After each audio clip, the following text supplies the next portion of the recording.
Future gaming அப்படிங்கிற, அதாவது lottery Martin இருக்கிறாரு பார்த்தீங்களா, அவருடைய இடத்துக்கு வந்து என்ஃபோர்ஸ்மெண்ட் டைரக்டரேட் இடி வந்து ரெய்டு போனது 2 ஏப்ரல் 2022.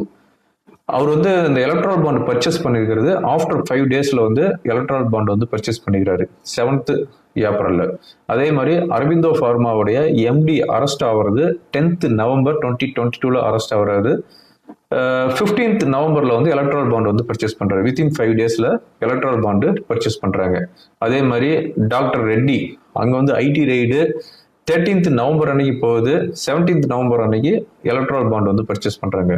ஸோ இதே மாதிரி hero MotoCorp, micro labs, Yashoda hospital, so நிறைய இருக்குது. இது பார்த்து அவங்க உள்ள போய் ஒவ்வொன்றும் தோண்டி தோண்டி பார்த்தா இவங்களுக்கும் அவங்களுக்கும் என்ன லிங்க் அப்படிங்கிறது தெரிஞ்சது. அதுதான் வந்து சுப்ரீம் கோர்ட் கேட்டுக்கிறாங்க, இந்த எலக்ட்ரால் பாண்ட் பர்ச்சேஸ் பண்ணவங்களுக்கும் அந்த பொலிட்டிக்கல் பார்ட்டிக்கும் என்ன லிங்க்.